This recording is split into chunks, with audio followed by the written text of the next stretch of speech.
মোহাম্মদ ইউনূস তিনি প্রাণের আশঙ্কা করছেন। তিনি ভাবছেন যে কোনো সময় তার প্রাণ নষ্ট হতে পারে, অর্থাৎ তিনি খুন হতে পারেন। এই অবস্থায় তিনি আর কোনো রাস্তা না দেখে এখন প্রণয় ভার্মা মারফত, মানে আমাদের যে হাই কমিশনার রয়েছে বাংলাদেশ ঢাকাতে, তার মারফত ভারতের সঙ্গে যোগাযোগ করে সেফ এক্সিট চেয়েছেন। ভারত সেখানে 3টি শর্ত দিয়েছে। আমি পুরোটাই আপনাদের বলছি। এখন আমি যদি বলি তাহলে আপনারা বলবেন যে আমি সমস্ত গাঁজা গুল গল্প আপনাদের ছেড়ে দিই। তো এখন তারা যে বলতে হয় তাহলে পরে ওই রেকর্ডগুলো আপনাদের শোনাতে হয়, সেটা তো আমার পক্ষে সম্ভব নয় শোনানো। তাই আপাতত যাদের গাঁজাগুলি মনে হবে তারা এই ভিডিওটা থেকে এখনই বেরিয়ে যান, আর যাদের মনে হবে যে না সত্যি দেশের অবস্থা এখন খারাপ, যে কোনো সময় যা কিছু হতে পারে, তারা এই ভিডিওটা দেখুন। এটা আমি শুরুতেই বলে দিচ্ছি সময় নষ্ট না করার জন্য, কারণ আপনাদের বেকার সময় নষ্ট হবে, সেটা আমিও চাই না। আজকে ভিডিওটা করব না বলেই ঠিক করেছিলাম যে আমি কোনো ভিডিও আজ করবো না। আজ লেথার্জি লাগছে, একটা অদ্ভুত। এই খবরটা পাওয়ার পরও কাল অনেক রাত অবধি জেগেছিলাম। তো তারপরেতে আপনাদের দেশের সাজ্জাদ কাদির ভাই, তার সঙ্গে একটু কথা হলো। তিনি যখন এটা শুনলেন তিনি বললেন, না দাদা এই খবরটা অত্যন্ত জরুরি, এই খবরটা আপনাকে করতেই হবে, এই খবরটা আপনি করুন। তো একবার তারই জোরাজোরিতেই আমি কিন্তু বসেছি, এটা বলতে পারেন। এখন ব্যাপারটা হলো, কালকে যে ঘটনাগুলো ঘটেছে আমি সেটা নিয়ে মিটিংয়ে একটা ভিডিও করেছিলাম।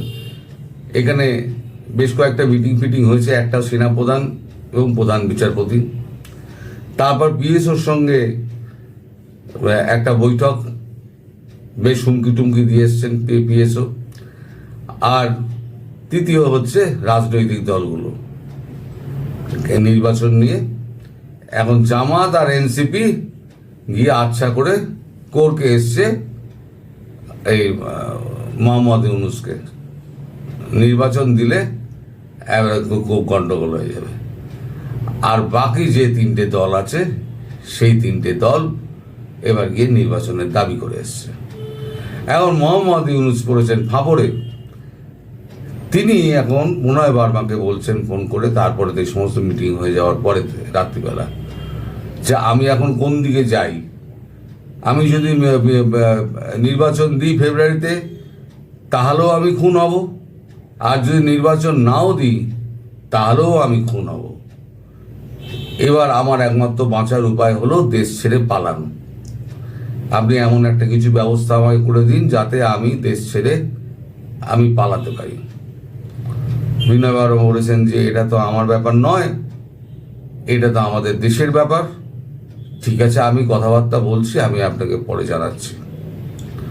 তারপর বিনয় বার্মা যোগাযোগ করেন আমাদের এখন যে হোম সেক্রেটারি, তার সঙ্গে গোবিন্দ মোহন, কারণ তখন রাত হয়ে গিয়েছে, তখন আর হোম মিনিস্টার মানে অমিত শাহকে বিরক্ত করা যায় না। হোম সেক্রেটারিকে ফোন করেছেন গোবিন্দ মোহনকে। গোবিন্দ মোহন তখন বলেছেন ঠিক আছে, আমি একটু আধ ঘন্টা বাদে আপনাকে ফোন করছি। সবাই আধ ঘন্টাই বলে আর কি, সেটা কখনো 1 ঘন্টা হয়ে যায়, কখনো 45 মিনিট হয়। তো যাই হোক, এবার বেশ কিছুক্ষণ পরে হোম সেক্রেটারি ফোন করেছেন, ফোন করে বলেছেন ঠিক আছে আপনি লাইন কানেক্ট করুন ওনার সঙ্গে, আমি ওনার সঙ্গে কথা বলতে চাই। তখন মোহাম্মদ ইউনূসের সঙ্গে তার একটা ফোনালাপ হয়েছে ভায়া বিনয় বার্মা। এখন সেখানে ভারতবর্ষ 3টে শর্ত দিয়েছে। নাম্বার 1, এই মুক্তিযুদ্ধের সপক্ষে যারা রয়েছে তাদেরকে অবিলম্বে নিঃশর্ত মুক্তি দিতে হবে, ইনক্লুডিং আমাদের যিনি চিন্ময় প্রভু তারও। আর জামিনে মুক্তি দিয়ে আবার বেরোলি আবার যেন জামিন মানে আবার গ্রেপ্তার না হয় সেই ব্যবস্থা কিন্তু করতে হবে, সেটা আপনাকেই করতে হবে। নাম্বার 2, আপনাকে পিসফুলি আপনাকে ক্ষমতা হস্তান্তর করতে হবে, শান্তিপূর্ণভাবে ক্ষমতা হস্তান্তর করতে হবে। আর 3 নম্বর হচ্ছে আপনি ভারতবর্ষ হয়ে, ভারতবর্ষের টার্মিনাল হয়ে অন্য কোথাও যেতে পারেন। ভারতবর্ষে আপনি একদিনও থাকবেন না এবং আপনার সঙ্গে আর কেউ যাবে না, এই গ্যারান্টি আপনাকে দিতে হবে। আর যদি আসে, যে আসবে তাকে আমরা অ্যারেস্ট করে নেব। কিন্তু পুরোটাই হবে এই 3টে শর্ত পূরণ করার মধ্যে দিয়ে। এই যে মুক্তিযুদ্ধের সপক্ষে কথা বলার জন্য এই যে লাস্টে 15 জন পান্না সহ 15 জন কলিমুল্লাহ সাহেব সহ, তা কলিমুল্লাহ সাহেবকে তার আগে ধরেছে। এই পান্না আর কলিমুল্লাহ সাহেব যতক্ষণ না ছাড়া পাচ্ছে না, বাকি সাংবাদিকরা ছাড়া পাচ্ছেন, ততক্ষণ আমি একেবারে জমদূতের মতো ওই মোহাম্মদ ইউনুস আর ওই আমাদের অধ্যাপক 26 লক্ষ তার পিছনে আমি লেগে থাকবো, আর দেখবো অধ্যাপককে কে জামিন দেয়। তো যাই হোক, প্রসঙ্গে ফিরে আসি। তখন মোহাম্মদ ইউনুস প্রশ্ন করেন যে আমি ক্ষমতাটা হস্তান্তর করব কাকে? তখন গোবিন্দ মোহন বলেন সে ব্যবস্থা আপনাকে ভাবতে হবে না, আপনার ক্ষমতা হস্তান্তরের সময় মতো আপনি ইঙ্গিত পেয়ে যাবেন, তার কাছে হস্তান্তর আপনি করবেন, করে আপনি যাবেন এবং ইনক্লুসিভ একটা নির্বাচন হবে। এখন ব্যাপারটা হচ্ছে মোহাম্মদ ইউনুস এখন ভাবছেন তিনি এখন কি করে এই সব পক্ষকে ঠান্ডা করে, এই বিশেষ করে আসিফ নজরুলের অবস্থা তো খুব খারাপ। যে কোনো দিন, যে কোনো সময় যে মবের সৃষ্টির নায়ক সে মবের শিকার হবে।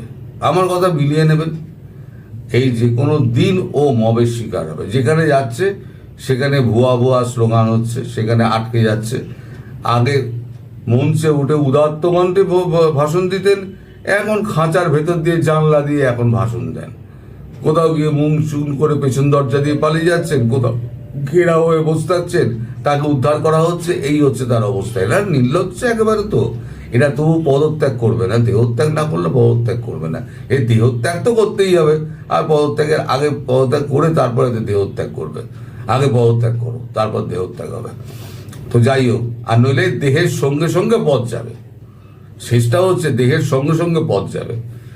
তো এখন মোহাম্মদ ইউনুস এখন এই যে তিনটে শর্ত আছে, এই 3টে শর্ত নিয়ে এখন কার সঙ্গে আলোচনা করবেন এখন তিনি খুঁজে পাচ্ছেন না, কারণ তিনি এখন আর কাউকে বিশ্বাস করতে পারছেন না।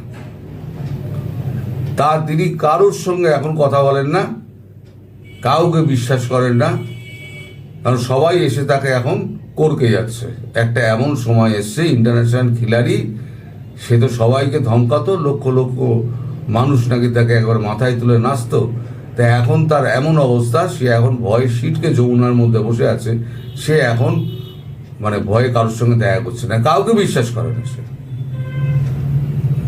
এই ডিজিএফআই থেকে আরম্ভ করে এই যত মানে রয়েছে, যারা জোর করে ঢুকে যায় তাদের আলাদা কথা, নইলে উনি কাউকে অ্যালাউ করেন না এই অবস্থায়। তো আপাতত যেটা দাঁড়াচ্ছে সেটা হচ্ছে মোহাম্মদ ইউনুসের বিদায়।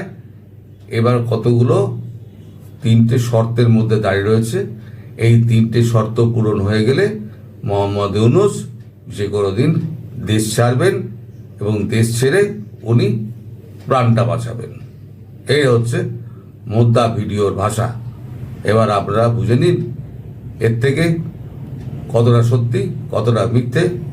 যদি মিথ্যে প্রমাণিত হয় তাহলে আমার ভিডিও দেখবেন না, আর যদি সত্যি প্রমাণিত হয় তাহলে আমাকে আবার সাবাসী দেবেন। তাহলে আমি ভিডিও এখানে শেষ করছি। সবাই ভালো থাকবেন, সুস্থ থাকবেন এবং সাবধানে থাকবেন।